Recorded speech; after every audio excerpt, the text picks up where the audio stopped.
In this video, we are going to look at how to use breakout groups using randomly assign during a Blackboard Collaborate Ultra session. First, what are breakout groups? Breakout groups is a facility on Blackboard Collaborate Ultra.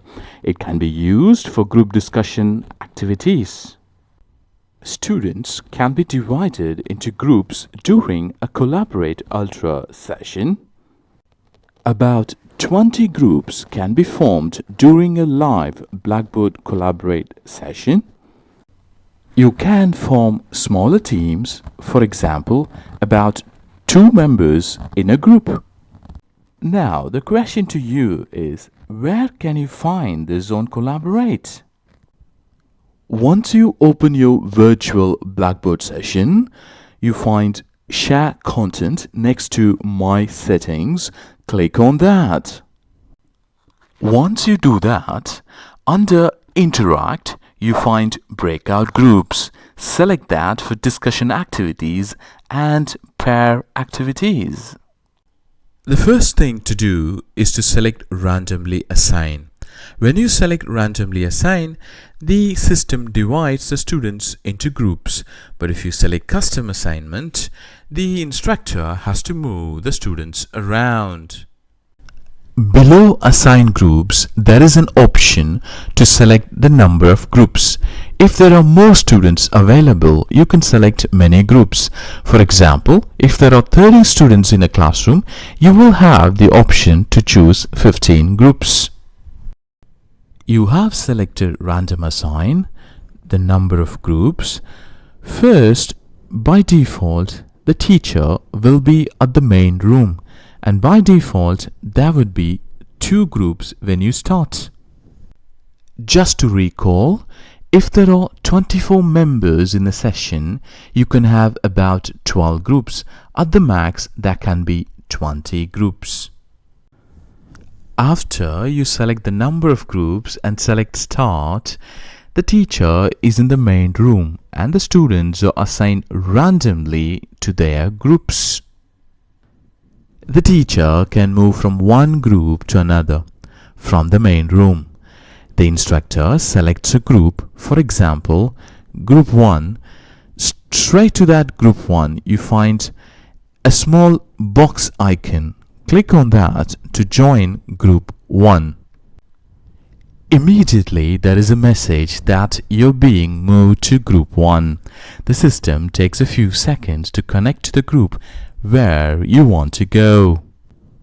Finally, you are in Group 1.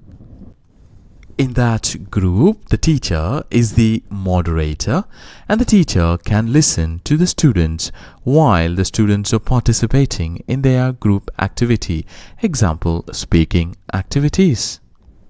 Not only that, in that group, since I'm a moderator, I can talk to the students in that group. I can add files, PPTs, share full screen, play audio, ask questions only to those students in that group. The other students in the other groups will not hear me. Before we finish the video, there are some key points to remember. Once you choose Randomly Assign the number of groups, the instructor would be in the main room. Another thing is, if you're not happy with the students assigned, you could try to assign them randomly by clicking Shuffle Attendees again. Also, don't forget to include moderators in group assignment. Once you divide into groups, it's time now to click Start to begin the group activity. After the group activity starts, you can also select the attendee control that is next to the student's name, the 3 dots, where you can send a chat message to the student or move the student from one group to another. If you want to stop the breakout groups, just click on the small square box next to the breakout groups. Once you do that, you'll return to your normal Blackboard session. Just to recall what we did, we selected breakout groups, random assign, the number of groups, and finally clicked on start.